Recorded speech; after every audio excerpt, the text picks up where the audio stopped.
You're listening to Design Between the Lines, the only design and home furnishings podcast where we talk with the movers and shakers, industry innovators, and lifetime legends of the home furnishings industry. It's here that I get a chance to sit and chat with the influencers shaping the industry into what it is today. This episode of Design Between the Lines is supported by the High Point Arts Council and Arts Greensboro, a division of the designated county partner with funding from the North Carolina Arts Council. Here with us today is Dr. Bryle Henderson Hatch, an inclusive engagement professional and an interior design aficionado who has served leadership roles spanning a range of community, educational, and government settings. In fact, his community work has benefited over 300 women and minority-owned businesses in the High Point area alone. While he currently leads the Office of Diversity and Equity and Inclusion for the North Carolina Department of Health and Human Services, Bryle's passion for design stands resolute through the operation of his own home decor firm, William May Design. Joining Bryle today is Raven Jefferson. Raven is the Community Resource Coordinator for the High Point Schools Partnership. Welcome, Bryle, and welcome, Raven. Thank you. Thank you for having us. So glad to have you here on our show. I'm going to start by just picking on Bryle a little bit. Go for it. All right. Tell me a little bit and tell our audience a little bit, Bryle, about your educational background. What brought you to where you are today? I know it's a long pathway. It's a long story. Yeah. So I'll give the brief trailer version. Let's see here. So my bachelor's degree is in speech communication. And so anybody who knows me knows I can talk all day. I love communicating.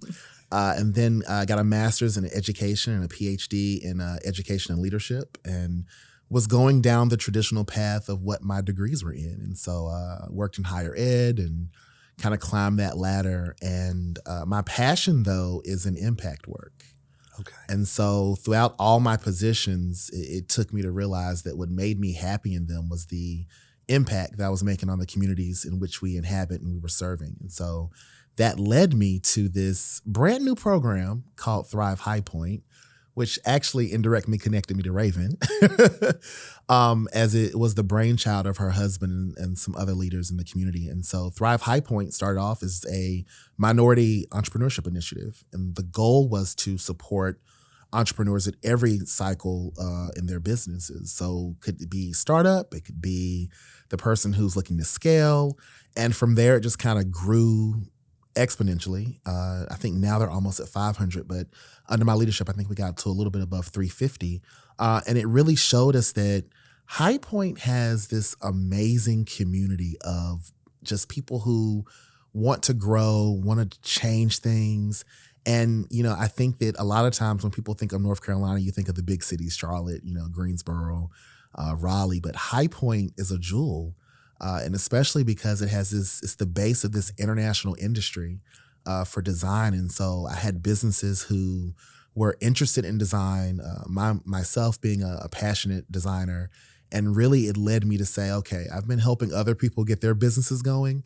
It's time for you to get yours going. And so literally I just put pen to paper, did some paperwork, started to formalize my business, and just kind of grown from there.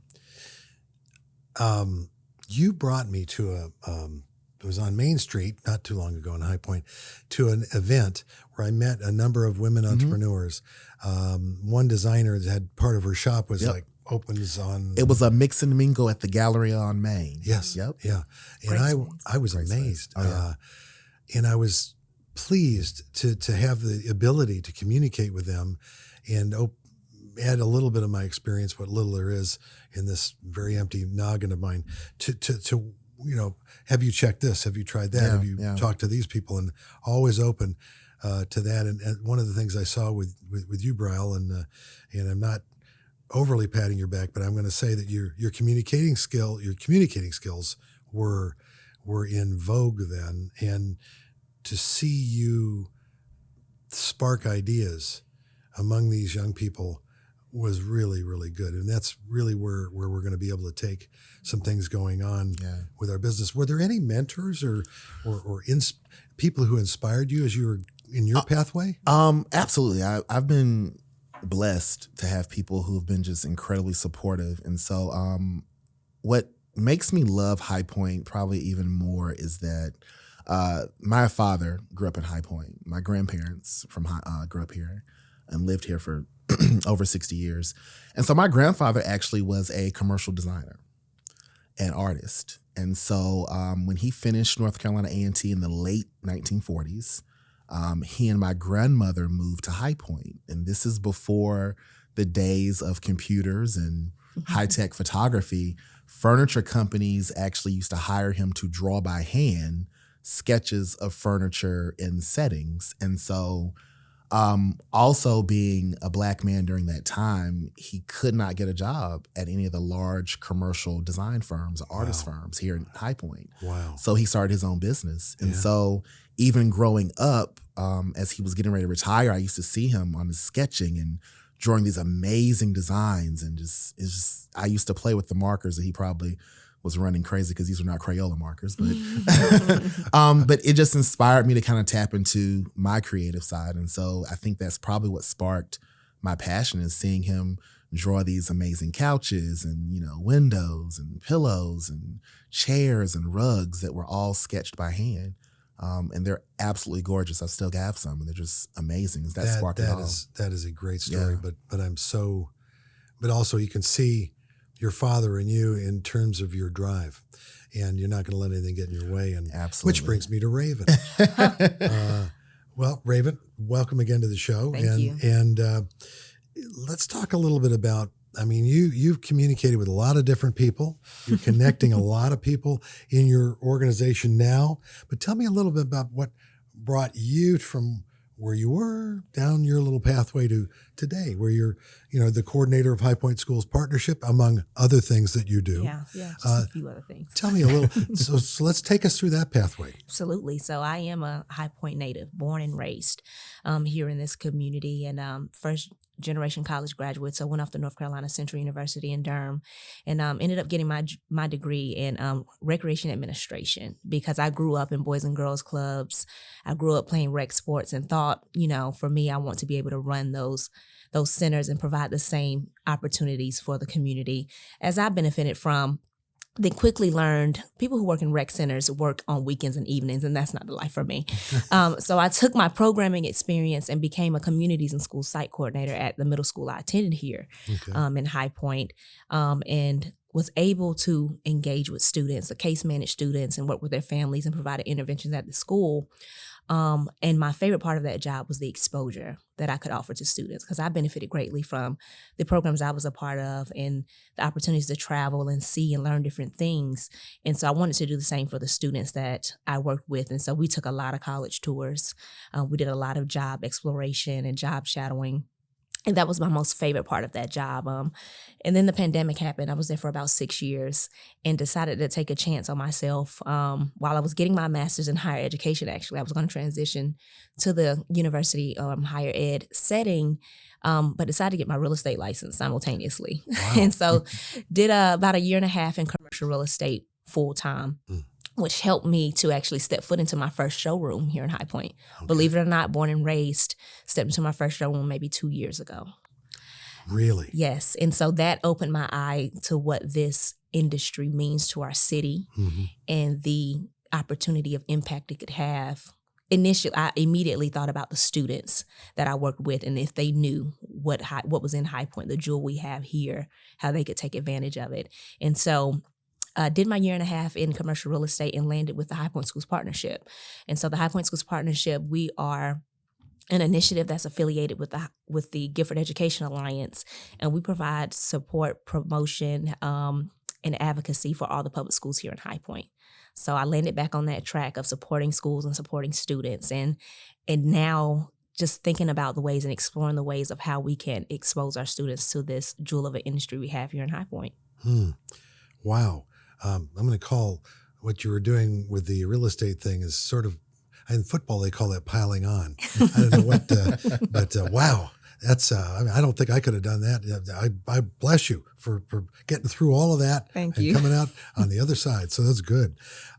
Tell me about, I noticed there was a picture in the High Point paper not too long ago about the High Point Schools partnership, and you had a meeting with High Point by Design, I think down at Cohab Space on English.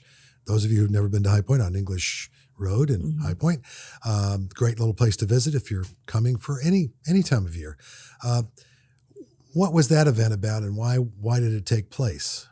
Is it a method of bringing more young people through the schools and counselors, et cetera, exposing them, like you said earlier, to all the various careers that are in this industry? Is that what? Yeah, absolutely. It was an event, hopefully, just to get the wheels turning. Okay.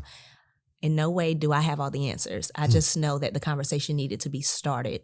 And that's not to say the conversations haven't been happening, because I mean, what Bryle and you all are doing with ISFD and what you guys did for students at the last market, providing them passes to go through that, it's clear that it's something that needs to happen in our community, and people are talking about it, but how can we put it on a platform to really get some legs to it? And so with the High Point Schools Partnership, we typically host a monthly event where we feature a principal and allow them to speak about their school and the needs they have, so the community can possibly, collaborate and meet some of those needs. But this one, I wanted to try something a little different. I wanted to feature an opportunity, and this opportunity was around what would it look like if we were intentional about the home furnishing design industry here in High Point engaging with schools and students.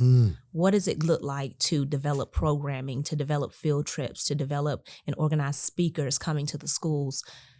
So we partner with High Point by Design, which is a great organization here that represents a lot of showrooms here in High Point. What does it look like to open your doors to the students here? We just wanted to start that conversation, and it had a great turnout. We actually had the superintendent for Gifford County Schools to come and speak at the event as well, just to, to put it on the radar of the schools that we mean business, and we really want to explore what this looks like in our city.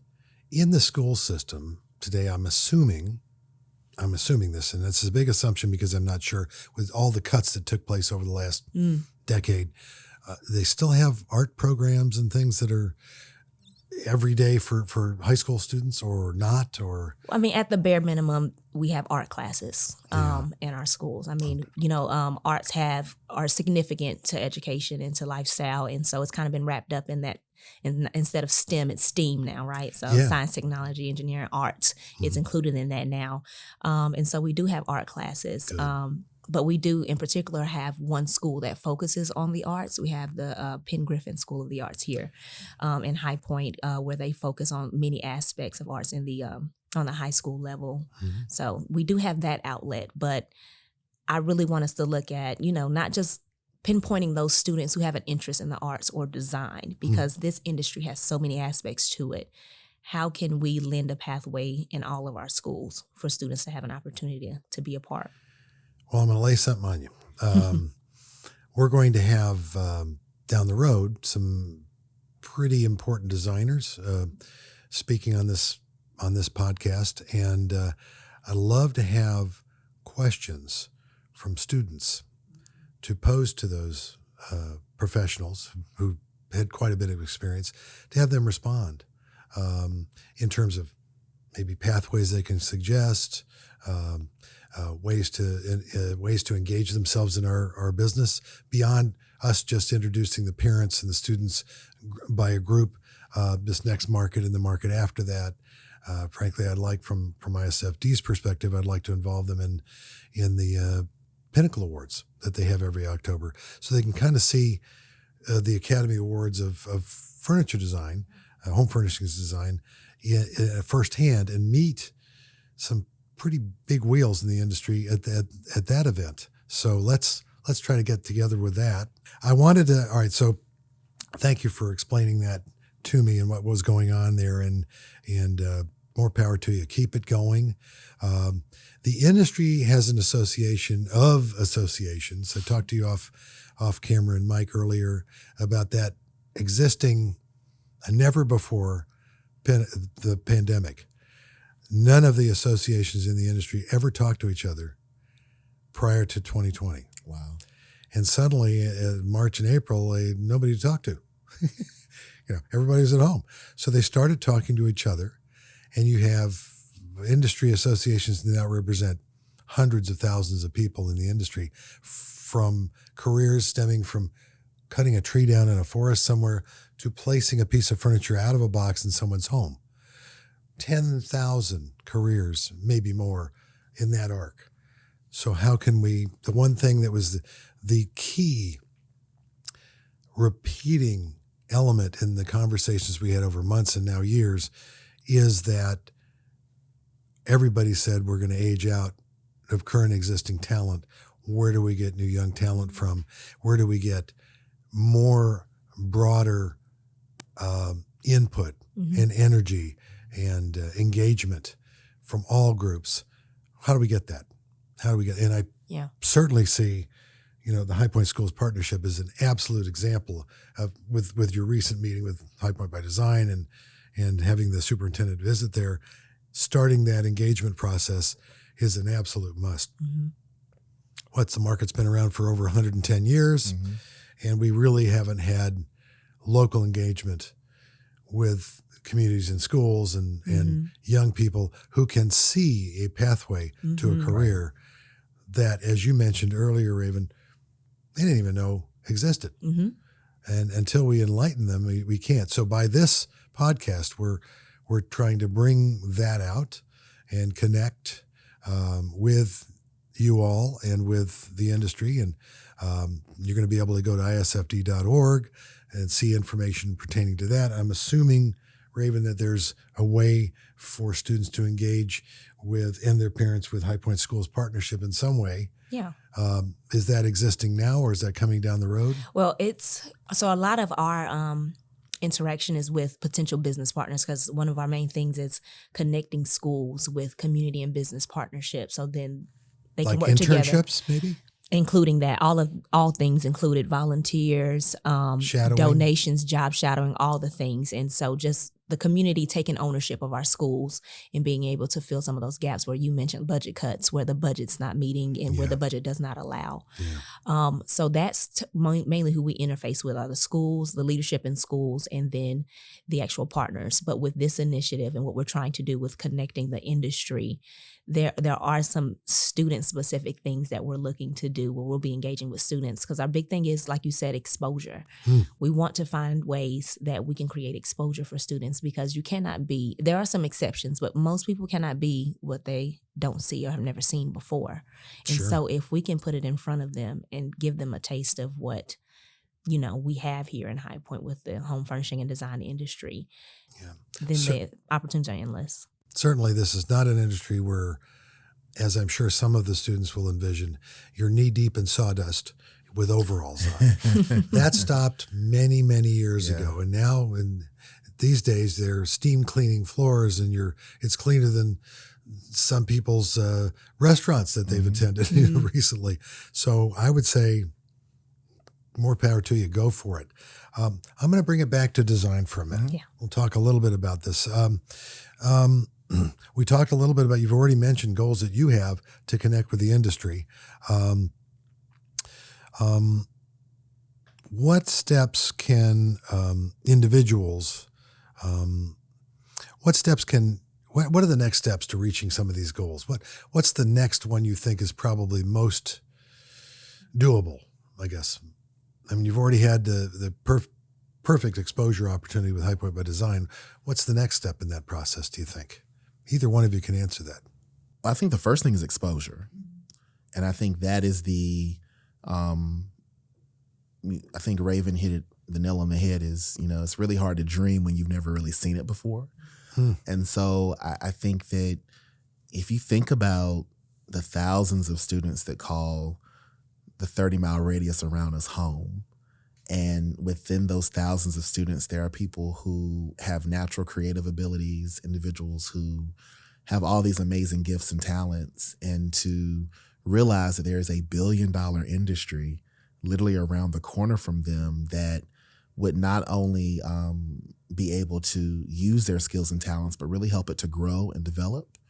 And so I think the first thing is that exposure piece. And so knowing that, there's always this thing of, if you're creative, you have to go to New York, or if you're creative, you have to go to all these other places, right? And to know that you can do that at High Point, I think is the beautiful part of it. And also to know that, you can actually grow where planted. And so I think the exposure piece is the first part. It's the major part. Okay, exposure number one.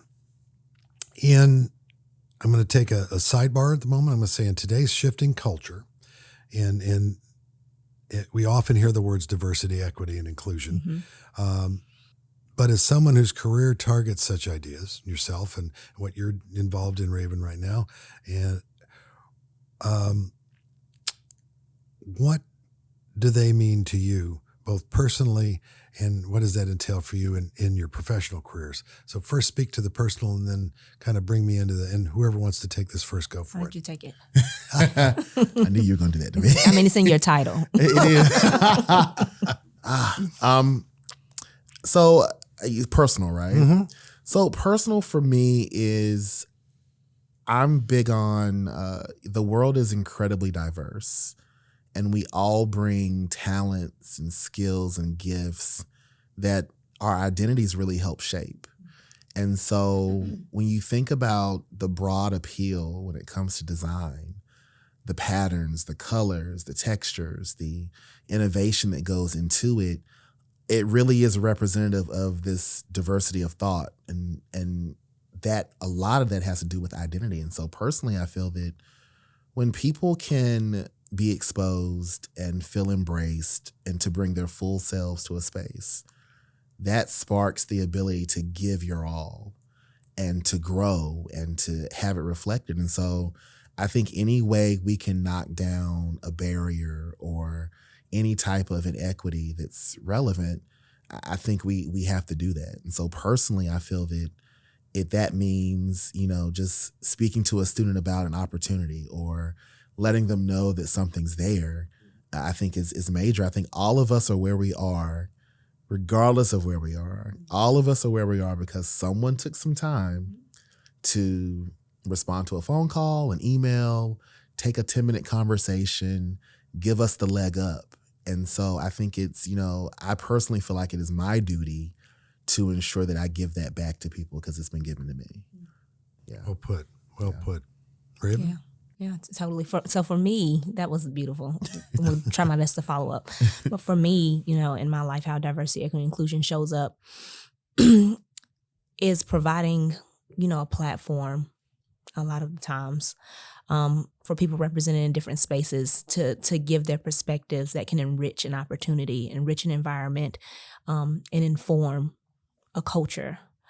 So providing that space and that platform for people to be able to express and come openly and be their full selves empowers people to have the superpowers to do the great things that they can, and it doesn't limit people. Mm-hmm. And so for me, it's liberating. DEI is freedom for people to be their best selves in a space, and that's professionally and personally for me. And so want to be able, similar to Bryle, to be able to provide those same opportunities, especially for students, letting them know, it always comes back to exposure for me, mm-hmm. letting them know what's out there and then helping them make the connections so they can be their full authentic selves and contribute. They are an added value to a space at a table that there's never been a seat for them before. Mm-hmm. Yeah, I like the way you put that, Raven, because it's not just about, we're going to hand this to you, but you have to be engaged in the process, meaning you're giving and others are giving, and it's a mutually beneficial relationship, mm-hmm. as opposed to just, well, here, and we hope you do great. See ya. Yeah, no. There's a little bit more to it than that, right? Oh, absolutely. There's a little work going on. Well, that brings me to another question about, I'm going to ask you design-wise, just a quick design question. Mm-hmm. Bryle, what do you think excellence in design, how do you define that? What would you say, and that you could go right to, I'm speaking with a particular client, or another way if you want. Excellence in design. Yeah. Somebody's done a great job in design. What would you say? I think it's intrinsic and extrinsic, right? Okay. I think it's intrinsic where you are proud of what you have produced. You have been able to put concept to paper, to product, or to tangible, or to that. I think that's the beautiful part of it. I think that's excellence. I think being able to have the resources and the time and the willpower to actually see your hard work come to fruition, I think is excellence. I think from a extrinsic standpoint, I think that when you can get external validation of your product or your design being celebrated, and part of being celebrated is, number one, being acknowledged. And once you're acknowledged, for people to actually see and appreciate the work and the energy that went into that, I think that's excellence. I think that, of course, like right now, if I could sell 1,000 pillows, that would be excellent, right? But I think for me, and I realize that I'm fortunate to be able to dip into the design world without having to rely upon it financially. But I also realized I was in a good space when I was smiling from ear to ear by seeing my product. Not by someone buying it, not by someone for, taking a picture and it getting 1,000 likes on Instagram. By the fact that I was actually able to produce. And for me, it's the local production piece as well. And so the fact that I'm able to procure my fabric and my pillows and my inserts and my production all within like a 5-mile radius is a beautiful thing. And so, and that's part of my cause too. So I think that's the excellence for me. There we go. We just defined High Point as a design destination. Absolutely. In this environment. Raven, I'm going to lead with you on this, but either one can contribute.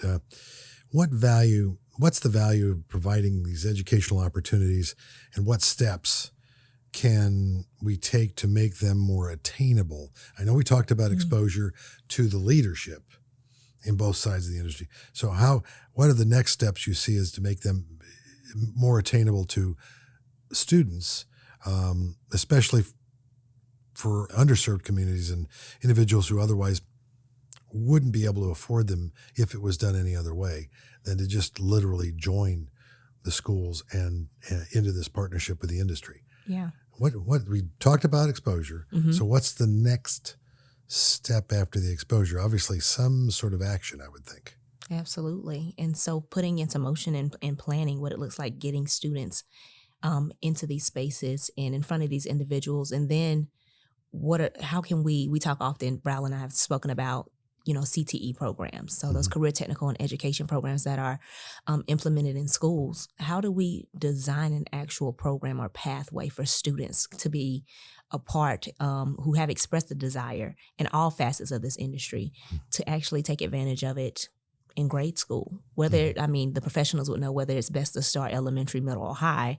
Actually, high is probably too late, but having that course and having those opportunities in the actual classroom, I think is the next step. And so then those classroom experiences leading way to connections and internships and actually being a part of the industry, being able to produce some of the designs, being able to manufacture some of those things and learning the science behind that. And so actually making it feasible for them by providing it in the public school setting, because access is a huge thing. And earlier rather than later. Absolutely. Right? Is there a particular age group that they're sort of trying to hone in on as far as, if it's high school freshman, sophomore, is it, where do you need, I know if you get down to junior, senior, you've kind of laid a path out already. That's late. It needs to be early. And so think about, what's interesting is I remember being in school, in elementary school, the doctor comes in this career day. And it's, but imagine if a design element related to design and furniture and innovation was introduced when a kid is in second grade. And so they have an art project to, create a chair or draw something like that, and to be able to have it expound upon as they move forward. And so if you think about, like, when we have conversations on workforce development in any industry, but especially in design, you really need to consider, how do you create the pathways? And so there are apprenticeship programs to help people get into advanced manufacturing that over the last 5 or 10 years have taken over all over, because people realized one day, everyone woke up and realized there won't be anyone to run this machine once people retire. And everyone got scared and said, oh my gosh, we need to respond. So their response was, you introduce it in middle school, you create a high school pathway, By the time you're 16, you can be in an apprenticeship program. And when you're 18, you have almost a year and a half of experience under you, and you have two options. You can go to a community college and further your education while working, or you can go straight into the workplace. Mm-hmm. And even those who go into the community college option have the option to go get a 4-year degree. And it really shows them the pathway. And I think that an opportunity such as this, when it comes to like ISFD, when it comes to the furniture market, when it comes to High Point partnerships, I really feel that this is the opportunity to advocate for this being a solid pathway. Mm-hmm. And that investment, like Raven mentioned, that pathway where now the 16-year-old can actually engage in graphic and technical design while they're in school. Mm-hmm. The individual who is interested in textile design can do that while they're in school. And we're actually seeing it because, you just said it. If you wait till someone's 17 or 18, right, we're a little behind the 8 ball at that point because we don't think of no other career path is introduced that late. So we have to do it early as well. Yeah, Gotcha. and making it relevant is a big piece too. So there's a elementary school here, Fairview Elementary. That principal spoke at that event you mentioned at Cohab because they have created a partnership with Cohab Space. But also we noticed they have a STEAM lab. And in that STEAM lab, they were doing a engineering project where the students were designing chairs. Initial interest right off the bat. I mean, and you're making it relevant where you take the aspects of our community or the society and you tie it to whatever your curriculum, whatever, objective you're trying to teach students and make it relevant.